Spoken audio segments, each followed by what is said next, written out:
Kazhinji kana uchida kusvina mota, haunyengereri munhu ari kuda kusvinawa mota kumuti uya pano kani toda kusvina mota. Aiwa, munotosunga fesi mosvina mota, ndokuti munhu aone kutodzikinurika. So mwana wemuAfrica ndo zvaanoda kuitwa izvozvo. So panapa ndo zvandoda kuita panapa, ndoda kusvina mota. Vamwe vari kufunga kuti yakatosvinwa ikapera, iyo isina zvayo kusvinwa ichipera, mota iripo. Ndoda kuti kubva nhasi uzive kuti hapana madhimoni akaenda ipo paya pavasikana vaya vamaiona vaimanifesta vese vaya. Hapana madhimoni akaenda, aripo izvozvi, sokutaura kuno atoripo. Point number 1. Chechipiri chandoda kuti muzive ndechekuti Satani akatofara nemagadzisirwo akaitwa nyaya, akagena ground. Chaaida Satani, aida kuisa confusion mumhuri, ruvengo ndava mhuri ikaparadzana ikasabatana, Satani anosimba. Izvezvi mhuri iyaya hama dzevasikana vaya vanga vachimanifesta ipo paya havasina kuchabatana, izvozvi vawengana nemhaka yekuti vasikana vaimanifesta vachitaura mazita evanhu, n'anga yakauya ichitaura mazita evanhu. Handiti munozviona manje. So izvozviya zvese zvakaitika paya zviya ndo mviro dzekuparara kwedzinza, ndo mviro dzekusabatana kwemhuri, ndo mviro dzeruvengo rwakakura rwuri permanent, rwekuti amenoti rwunopera here, ruvengo rwakasikwa ipo paya. Ndo patinosigara tichitaura kuti hamawe, siyanai nen'anga idzi. Kana mwaita dambudziko, hande naro kuna Jesu. Matthew chapter 11 verse 28 inoti, uyai kwandiri vakaneta vakaremerwa, ini ndichakuzorodzai. Muture joko renyu rinorema muriise pandiri, mutore rangu rakareruka, dzidzai pandiri nokuti ini ndiri munyoro. Ephesians chapter 6 verse 12 inobva yati, nokuti hatirwi nenyama neropa, asi navabati navane simba nemweya yetsvina yemuchadenga. Zvino imi teki nanatongai, teki na vese vamainetsana navo vese vaya havasivo honzeri yesakiso. Ndoda kuti muzive kuti pang'anga ndipo pa central point yemadhimoni, ndipo panokontrolwa madhimoni. Zvese zvaitaurwa paya minyati yaSatani. Bhaibheri rinoti ngwarai senyoka asi mururame senjiva. Pese panotaurwa nezvenyoka mubhaibheri pari kutaurwa Satani. So ndopega Bhaibheri parakati koperaiwo Satani kungwara. Ndoda kuti uzive kuti Satani chaasina isimba, asi kungwara akangwara zvekuti akakuridhai minyati yenyu, akaona kuti muri kugona kumuteerera nekuteedzera zvaanoda, akakuisai musagi, shuwa munonyatsonzi musagi pfe. So vanhu chavasingazwisisi pana Ephesians chapter 6 verse 12 yatataura kuti atirwi nenyama neropa, izvozvo zvotoda. Pane mamwe mavhesi ari mubhaibheri myamwe anoda nyasha huru kuti timanzwisise. Kana Bhaibheri chiti hatirwi nenyama neropa, riri kutaura kuti hapana munhu andinofana kurwa naye, nokuti pavavengi vangu vese, pamhandu dzangu dzese, pamaenemies angu ese, hapana munhu. Asi my permanent enemy ndi Satani. Satani ndiye mhandu, ndiye muvengi wemunhu akamirira kuda kuparadza. John chapter 10 verse 10 inoti, mbavha inongoya kuti ibe, kuuraya nokuparadza. Yaitaurwa mbavha iyi ndi Satani. Ndiyo mbavha yakataurwa nzi yakauya kuzoba, kuuraya nekuparadza.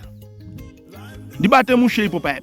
So vanhu paya vakabirwa kuwirirana kweukama kwakatobiwa. Musha wakatoiswa confusion, vakatouraiwa, vakatoparadzwa, hapasina ukama. Ndava mukasvikirwa musina kubatana. Izvozvi ama zvake vekwatongai Pana amwe mbuya vaibuda pepe. Vakomana, munoshungurudzireiko vanhu muchidaro? Angochembera. MuAfrica mune kamwe yake kuti munhu achembera atova muroyi. Afunyana kumeso atova muroyi. Pepe pakasvika vanhu kung'anga, ng'anga yototanga kutoshungurudza zvevamwe mbuya vaya vakagara muyamwe. Vakazoti mahumbwe vaya vakaoneswa moto. Ndakatarisa zvangu ndikati Hosea chapter 4 verse 6 vanhu vangu voparara nekushayiwa zivo. Vanhu vangu voparara mark my words. Ndoda kuti muzive kuti zvese zvakaitika paya mweya yaimanifesta yaya hakuna kana wani wakaenda. Ndiri pano uchazondiudza kuti ashuwa elder makataura paya. Handitika ndoda kuti muzvizive kubva nhasi hakuna nemweya wakaenda. Ndawa Satani zvaanoita manje akaisa simba mung'anga rekuti kana pakaitika zvinoitika ng'anga inoita seyabvisa. Hapana chine chabviswa ndokuti ndezvimwe chete, isame department, isame kingdom, ikingdom imwe chete yaSatani. Madepartments akasiyana but iri same kingdom. Ndo zvandoda kunyatsoti uzive kubva nhasi. So ndosaka uchiona pamwe pacho munoenda kung'anga yondodedemura yotaura exactly nemo zviri kuitika kumba kwenyu. Haisi kuti nyaya iyi kuti ng'anga inoona stereki. Inhau yekuti mweya wacho uri kutaura mung'anga matobva nawo kumba kwenyu ukasvika uchitaura futi uri mung'anga nokuti ikingdom imwe cheteyo. So hama dziya ndiri kudzizwira tsitsi kuti dzakada kuzama kutsvaga rugare but rugare vakatsvaga nenzira isiyo. John inobva yataura kuti ndinokusiyirai rugare rwangu, ndinokupai rugare rwangu, asi handikupei sekupa kwenyika. Kureva kuti nyika inopawo rugare, nyika inopawo mufaro, asi inongopa anonzi mafake gifts. Ndo zvakaitwa paya. Hapana kupiwa zvinhu chaizvo, pakatongopiwa mafake gifts. So vanhu vari kufunga kuti zvinhu zvakatogadzirika yeti hapana kana nachimwe chakafamba nachimwe bhutsu yaGiresi ipo paya. So hama dzangu we ine urombo nezvakaitika izvi. Asi ndichipedzisa vazhinji munoti elder munotaurisa elder, ndiri kudzokorora. Siyana ine ng'anga idzi. Ukaita problem kumba kwenyu tsvagai Jesu. Idzi ng'anga idzi dzichakupesanisai idzi. Shuwa umwe achazvisungirira amomoterwa nevanhu kunzi muroyi. Iwe kana waona dhimoni rekuroya wadii waridzinga. Because kana munhu achiroya anoroyeswa nedhimoni. Yeti dhimoni apa ndo mhandu yedu. Munhu ari kuroya ihama yedu. Tinoda kudzinga dhimoni racho rekuroya. Ini rimwe zuva ndichada kumbosvika pang'anga dzenyidzo dzomakaungana. Ndo pandichada kumboti peku kuti munyatsoona kuti aiwa no tiri kushandiswa naSatani panapa. Ndo patoda kusvika todemonstrate power, simba riri muropa raJesu Kristu, simba rekukunda, simba rekuti munhu wese anofanira kusara aine mufaro, aine rugare. Ane dhimoni rekuroya, ane dhimoni rechipambi, ane dhimoni rekuba, ane dhimoni, vese vakauya kuzofirwa naJesu Kristu pamuchinjikwa, vanodiwa naMwari ivavo. Ndosaka uchanoti imwe mbavha at last point yapamuchinjikwa yakanzi naJesu, ndinokuvimbisa kuti nhasi tichanga tiri tese muparadhiso yaBaba vangu. Hakuna akanaka. So munoda kusara muchizviita vanhu vari bostereki, moshungurudza chembere dziya nemahuriro amuri kuita iwayo, nemabiro aunoita iwayo, nemakuhwa aunoita. Uri kuti kune chivi chinopatsanurwa here kunzi ichi chiri nani ichaka. Chivi chinongori chivi. Ndosaka Bible chiti asi vose vakatadza vakasasvika pakubwinya kwaMwari. We are all sinners. Tinotonatswa neropa raJesu Kristu. 1 John chapter 1